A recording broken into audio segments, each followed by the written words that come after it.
नमस्कार दोस्तों, stock movers में आपका स्वागत है। दोस्तों, आप हमारे चैनल पे नए हैं तो हमारे चैनल को सब्सक्राइब और बेल आइकन को हिट जरूर कर लें। आज हम 3 स्टॉक से रिलेटेड बात करेंगे। तीनों स्टॉक में अगर देखा जाए तो मतलब कि इनको आप हॉट स्टॉक भी मान सकते हैं। इनको क्यों हॉट स्टॉक मान सकते हैं दोस्तों? कि बहुत सारे एनालिस्ट की बात करें, बहुत सारे अगर मैं रिटेल इन्वेस्टर की बात करूँ, बड़े बड़े इन्वेस्टर की बात करूँ तो इनके ऊपर बहुत ही ज़्यादा ट्रस्ट लगाया जा रहा है दोस्तों। सबके अगर मैं नाम की बात करूँ तो RVNL दोस्तों, इस कंपनी की बात करें तो सबसे ज़्यादा इससे उम्मीद रखी जा रही है दोस्तों कि इंफ्रास्ट्रक्चर से रिलेटेड आने वाले बजट में दोस्तों इस कंपनी से रिलेटेड ज़्यादा से ज़्यादा जो कि अनाउंसमेंट हो सकता है। हालांकि दोस्तों वहीं पे ऑरकॉन भी पीछे नहीं रहेगा, जो कि इसका ही कंपटीटर आप मान सकते हैं, या तो मतलब आने वाले समय में ये दोनों कंपनियां एक भी हो सकती है।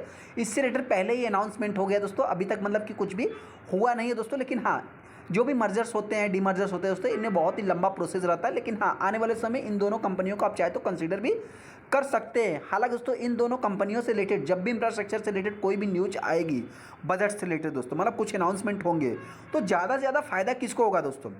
देखिए, किसी भी कॉन्टेक्ट के लिए, किसी भी बड़े बड़े कॉन्टेक्ट के लिए दोस्तों इन कंपनियों के पास पैसा नहीं है, तो उनको फंड कौन रेस करेगा? IRFC की बात करें दोस्तों तो सबसे ज़्यादा इस कंपनी को फ़ायदा होता है दोस्तों। मतलब कि ये दोनों कंपनियां जितना ज़्यादा से ज़्यादा प्रोग्रेस करेगी दोस्तों, इस कंपनी को बहुत ही ज़्यादा से ज़्यादा फ़ायदा होगा। ऐसा नहीं दोस्तों कि यही कंपनी, जितना भी रेलवे की स्टॉक है दोस्तों, सबको इस कंपनी के मतलब जो भी कंपनियां अच्छा वर्क करेगी दोस्तों, इस कंपनी को डायरेक्टली इनडायरेक्टली सबसे ज़्यादा फायदा होते हुए दिख सकता है। हालांकि दोस्तों इसी से रिलेटेड मतलब क्या है कि बहुत सारे इन्वेस्टर सोच रहे हैं कि क्या हम इन कंपनियों को बजट से पहले बाइंग करें। तो हालांकि दोस्तों बाइंग करना है नहीं करना है मर्जी आपकी, डिसीजन आपको लेना है। लेकिन हाँ, एक इंपॉर्टेंट पॉइंट दोस्तों आपसे बताना चाहते हैं कि मतलब आप फंस भी सकते हैं मेरे पॉइंट से, क्योंकि दोस्तों आपसे बताना चाहते हैं कि एक एक साल में एक कंपनी है 250-250-300% का, 5-5 साल में 700-800% का रिटर्न बना के दिया। तो इन सभी पॉइंट को नोट करके फिर चाहे तो आप डिसीजन ले सकते हैं। हालांकि बाइंग या सेलिंग के हम कोई भी रिकमेंडेशन नहीं देंगे।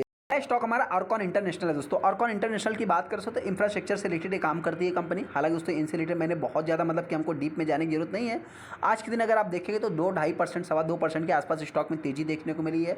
यहाँ पे अगर कंपनी के 5 दिन के चार्ट को देखेंगे तो 20% का स्टॉक में तेजी, लेकिन वहीं पे अगर आप 1 महीने के चार्ट को देखेंगे दोस्तों तो 44%। मतलब मैंने क्या बताया दोस्तों कि बहुत ही ज़्यादा तेजी यहाँ पे देखा होगा आपने। रिसेंट में कंपनी मतलब कि 16-17% की गिरावट भी देखने को मिली थी। यहाँ पे भी देख सकते हैं गिरावट भी देखने को मिली थी। मतलब जब भी गिरावट होगी दोस्तों तो एक हेल्दी गिरावट भी देखने को मिलती है। तो ये भी पॉइंट इंपॉर्टेंट है दोस्तों। हालांकि फरवरी महीना बहुत दूर नहीं है, आने वाले समय में बजट भी अनाउंसमेंट होने वाला है। तो ज़्यादा से ज़्यादा देखिए, एनालिस्ट हों चाहे इन्वेस्टर हों, सबको मतलब कि ट्रस्ट है दोस्तों कि ज़्यादा से ज़्यादा मतलब कि गवर्नमेंट्स इन कंपनियों को मतलब फ़ायदा होते हुए दिख सकता है उनके थ्रू, गवर्नमेंट्स के थ्रू। तो इंफ्रास्ट्रक्चर से रिलेटेड मतलब देखा जाए दोस्तों, देखिए गवर्नमेंट कभी भी अनाउंसमेंट करेगी तो आप सभी लोगों को पता है कि इंफ्रास्ट्रक्चर उसमें जो है कि रहेगा ही रहेगा। तो उससे रिलेटेड कंपनी काम कौन सी करती है तो आपको पता है, ऑरकॉन इंटरनेशनल को आप पकड़ लीजिए। यहाँ पे अगर इस कंपनी के भी 1 साल के चार्ट को देखेंगे तो लगभग कितना 350%, 340% का है। 5 साल के चार्ट को देखिए 550% का है। मतलब कहने का अर्थ क्या है दोस्तों कि अगर हम इसको लोअर लेवल से भी कैलकुलेट करेंगे ना तो आप देख सकते हैं कि लगभग 450-500%, मतलब देखा है तो बहुत ही हेल्दी रिटर्न बना के दिया। तो आने वाले समय में हो सकता है कि इन कंपनियों मतलब कि अगर कुछ इतना खास अनाउंसमेंट नहीं होता है तो गिरावट भी देखने को मिल सकती है।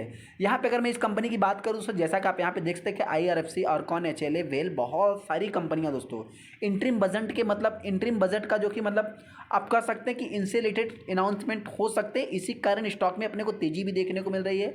यहाँ पे अगर रेल टेल के देखेंगे दोस्तों तो नंबर भी अच्छे आए। एक इंपॉर्टेंट पॉइंट, रेल टेल की अगर मैं बात करूँ तो उसके नंबर भी अच्छे आए। टॉप गेनर देखा है तो ऑरकॉन इंटरनेशनल ही बना आज के दिन का। यहाँ पे देखेंगे दोस्तों मतलब कि कुछ प्रॉफिट बुकिंग भी रिसेंट में देखने को मिली थी रिकॉर्ड रैली के बाद। हालांकि दोस्तों बजट से ही रिलेटेड मतलब कि इन स्टॉक में तेजी क्यों है, बजट का ही इंतजार है दोस्तों। जिस समय बजट आएगा क्या हो सकता है। ऑरकॉन इंटरनेशनल देख सकते हैं कि यहाँ पे लगभग 80,000 मतलब कि सैलरी अप टू मतलब जो कि चेक पोस्ट देखने को मिल रहा है। मतलब आए दिन दोस्तों इन स्टॉक से रिलेटेड न्यूज़ देखने को मिल रहे हैं। हाँ दोस्तों, अगर मैं रिजल्ट की बात करूं तो यहाँ पे अगर आप देखेंगे तो बहुत ज़्यादा इनका सेल्स नहीं, 3,000 करोड़ के आसपास सेल देखने को मिलता है, 250 करोड़ का प्रॉफिट देखने को मिलता है, EPS भी अच्छा है और मार्जिन भी अच्छा देखने को मिल रहा है। अगला स्टॉक हमारा RVNL है दोस्तों। RVNL की अगर मैं बात करूँ तो आज भी देख सकते हैं कि ये स्टॉक एक फ्लैट कारोबार किया। वहीं पर अगर आप 5 दिन के चार्ट को देखेंगे तो वो 20%, ये 22%। मतलब कहने का अर्थ क्या है दोस्तों, कोई भी स्टॉक पीछे नहीं है।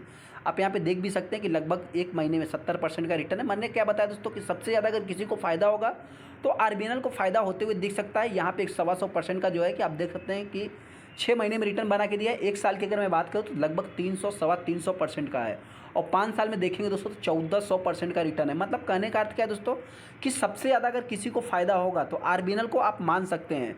रिसेंट में एक कंपनी आप देख सकते हैं 298 रुपये आज का कंपनी का लो देखने को मिल रहा है। हालांकि दोस्तों हाई की बात करें 350 रुपये, 56 रुपये से 350 रुपये तक ये कंपनी पहुँच गई है। यहाँ पर भी देखेंगे दोस्तों तो वही न्यूज़ आपको देखने को, देखिए एक न्यूज़ इन तीनों स्टॉक से रिलेटेड देखने को मिल जाएगा। मतलब क्या 18% तक स्टॉक में मतलब कि गिरावट देखने को मिली थी, लगा ब्रेक, ये सब सारा मतलब आए दिन कुछ ना कुछ न्यूज़ देखने को मिलते ही रहते हैं। हाँ दोस्तों, और कौन सा ज़्यादा इस कंपनी का रेवेन्यू देखने को मिलता है, लगभग 49,000 मतलब 4,900 करोड़ के आसपास इस कंपनी का रेवेन्यू देखने को मिलता है, जो कि बहुत ज़्यादा जंप नहीं है दोस्तों। नेट प्रॉफिट की बात करें तो 400 करोड़ के आसपास है। मतलब और कौन से आप इस कंपनी को बड़ी मान सकते हैं। उसके अगर मैं मार्केट कैप की बात करूं तो लगभग 22,000 करोड़ के आसपास है, लेकिन इस कंपनी का 62,000 63,000 करोड़ के आसपास देखने को मिल रहा है। तो ये सब पॉइंट भी आप चाहे तो नोट कर सकते हैं। हालांकि इसको बाइंग करना है नहीं करना है उससे रिलेटेड मैं आगे डिस्कस करूंगा। अगला स्टॉक हमारा IRFC की अगर मैं बात करूं तो आज के दिन आप देख सकते हैं कि 1% के ऊपर स्टॉक में तेजी देखने को मिली। यहाँ पे अगर मैं 5 दिन की बात करूँ तो ये भी 18% है, कम नहीं है। 1 महीने में 80% का है। यहाँ पे अगर मैं 6 महीने की बात करूँ तो लगभग 400% का। मतलब कहने का अर्थ क्या है दोस्तों कि सबसे ज़्यादा अगर किसी को फायदा होगा तो IRFC को होगा, और सेकंड नंबर पे आरबीएनएल को होगा, थर्ड नंबर पे आयरकॉन को होगा। मतलब रेलटेल भी है, आईआरसीटीसी भी है, बहुत सारे एक पूरा बंच है दोस्तों रेलवे के। यहाँ पे अगर मैं 5 साल की बात करूँ तो लगभग 600% का रिटर्न है, और मैक्सिमम चार्ट पैटर्न देखेंगे दोस्तों तो मतलब आप कह सकते हैं कि पहले ये कंपनी नहीं चल रही थी। हालांकि दोस्तों आने वाले समय ये कि रिस्की कंपनी भी आप मान सकते हैं, क्योंकि जब ये कंपनी मतलब कि पब्लिक को भी फंड देना चालू करेगी दोस्तों तो उस टाइम पे एनपीए बहुत सारे कुछ देखना चालू हो जाएंगे। तो मतलब देखा है तो इस कंपनी को आने वाले समय एक नेगेटिव ट्रेंड में भी आप मान सकते हैं। इनसे रिलेटेड भी वही न्यूज़ देखने को मिलेगा दोस्तों। मतलब बजट सबसे इंपॉर्टेंट पॉइंट, बजट अगर मैं एचएलए वेल सबकी बात करूँ तो बजट सबसे खास बात यही है कि दोस्तों बजट इस समय इंपॉर्टेंट है इन सभी स्टॉक के लिए। अभी इन स्टॉक को बाइंग करना है या नहीं करना है दोस्तों उससे रिलेटेड भी हम बात कर लेते हैं। सबसे पहले अगर मैं कंपनियों की बात करूँ, ये IRFC का शेयर होल्डिंग पैटर्न है दोस्तों। तो जो भी रिटेस्टर इस कंपनी को बाइंग करना चाहते हैं, देखिए दोस्तों हम सबसे पहले देखिए हम कोई भी बहुत बड़ा चढ़ा के नहीं बता रहे। 86% का प्रमोटर के पास स्टेक है, तो जो कि इसमें से सीलिंग होगा दोस्तों मार्च से अगस्त महीने तक हो जाएगा। तो ये आने वाले समय में हो सकता है, जो कि अनाउंसमेंट भी हो गया है, ऑफिशियली तो नहीं हुआ है, फिर भी आने वाले समय में ऐसे मतलब मार्केट एक्सपेक्ट करके चल रहा है कि अगस्त से मार्च तक ये हो सकते हैं। वहीं पर अगर मैं FIs की बात करूँ तो 1% का स्टेक उनके पास देखने को मिलता है। उसके बाद DIs की बात करें, DIs ने सेलिंग किया, लेकिन हाँ आने वाले समय में दोस्तों DIs हो सकता है कि इसमें पार्टिसिपेट भी कर सकते हैं, क्योंकि दोस्तों ज़्यादा से ज़्यादा स्टेक अगर आप किसी भी PSU सेक्टर में देखेंगे दोस्तों तो मतलब मेरे पॉइंट से पब्लिक या DIs और FIs भी देखने को मिल जाती है। हालांकि पब्लिक की बात करें तो पब्लिक ने बाइंग किया है। हाँ दोस्तों, जिस टाइप का मतलब रिस्क अपने को IRFC में देखने को मिल रहा है कि मतलब कुछ सेलिंग होगा, तो ऐसे देखा है तो मतलब आरबीएनएल में तो नहीं देखने को मिल रहा है, रेल विकास में। तो आप चाहे तो इसको मतलब कि अपने रडार पर रख सकते हैं। हाँ दोस्तों, जितना भी स्टॉक मैं बता रहा हूँ मतलब इनको आपको टाइम देना पड़ेगा। तो IRFC से थोड़ा सा प्रॉफिट बुकिंग हुआ है, लेकिन हाँ यहाँ पे अगर मैं आरबीएनएल की बात करूँ दोस्तों तो आप देख सकते हैं कि DIs और FIs दोनों ने स्टेक को बाइंग किया है। वहीं पे अगर मैं पब्लिक की बात करूँ तो पब्लिक ने सेलिंग किया है। मतलब क्या है दोस्तों कि ये भी स्टॉक पीछे नहीं है। वहीं पे अगर मैं आरकॉन इंटरनेशनल की बात करूँ तो आप यहाँ पे देख सकते हैं कि 65% का स्टेक, मतलब क्या है कि मतलब प्रमोटर ने कुछ स्टेक को सेल कर दिया। यहाँ पे FIs की बात करें तो बाइंग कर लिया, DIs की बात करें तो बहुत ज़्यादा स्टेक है नहीं। मतलब मेरा मानना एक ही है दोस्तों कि आरबीएनएल को आप चाहे तो अपने रडार पे रख सकते हैं। हम कोई भी बाइंग या सेलिंग की रिकमेंडेशन नहीं देंगे, जो भी टेस्टर बाइंग करना चाहते हैं वो। हालांकि दोस्तों आरकॉन इंटरनेशनल में अगर गिरावट होती है तो मेरे पॉइंट से ये कंपनी मतलब 200 के नीचे भी आ सकती है, अगर बजट से रिलेटेड कुछ इनके लिए खास अनाउंसमेंट नहीं होता है तो। हालांकि दोस्तों बजट में मार्केट एकदम पार्टिसिपेट करता है, एक अच्छा खासा अनाउंसमेंट होता है, तो आने वाले समय ये कंपनियां 500 रुपये के लेवल को भी टच कर सकती है। तो हम 500 बोल दिए तो इसका मतलब ये नहीं कि आप जाके ब्लाइंडली बाइंग कर लेंगे। बजट में क्या होता है दोस्तों, एक मार्केट क्या रिएक्ट करता है उसके ऊपर भी अपना फोकस होना चाहिए।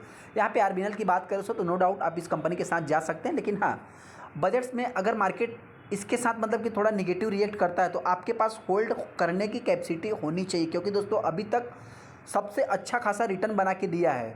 मतलब अगर मैं इसको लोअर लेवल, इसका जो मतलब कि कोविड पीरियड में दोस्तों ये कंपनी आई थी, लगभग 2200% का कंपनी ने अभी तक रिटर्न बना के दिया। जिन्होंने भी इस कंपनी को मतलब कि लोअर लेवल में बाइंग किया होगा, आप कह सकते हैं कि लगभग 10 रुपये 12 रुपये में बाइंग किया होगा, उसके लिए मैं बात कर रहा हूँ। तो जाहिर सी बात है थोड़ी सी प्रॉफिट बुकिंग आ सकती है दोस्तों अगर मार्केट में कुछ इसको नेगेटिव रिएक्ट होता है तो। हालांकि तो होल्ड करने की आपको कैपेसिटी होनी चाहिए। आने वाले समय ये कंपनी भी 500 रुपये तक जा सकती है। वहीं पे IRFC की बात करें दोस्तों तो आप सभी लोगों को पता है कि कोई भी कंपनी प्रोग्रेस करे इस कंपनी को डायरेक्टली फ़ायदा होते हुए दिखेगा।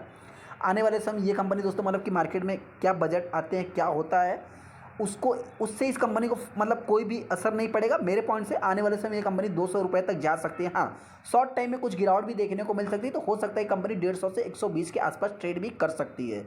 बाइंग करना है नहीं करना तो मर्जी आपकी, डिसीजन आपको लेना। हम कोई भी बाइंग सेलिंग की रिकमेंडेशन नहीं देंगे। जिनके पास भी आप चाहे तो लॉन्ग टाइम के लिए होल्ड कर सकते हैं। जिनको भी बाइंग करना है तो आप बजट से रिलेटेड कुछ अनाउंसमेंट देख लीजिए, फिर चाहे तो आप डिसीजन ले सकते हैं। चलिए दोस्तों, वीडियो को लाइक कर दे, चैनल को सब्सक्राइब कर लेते हैं दोस्तों।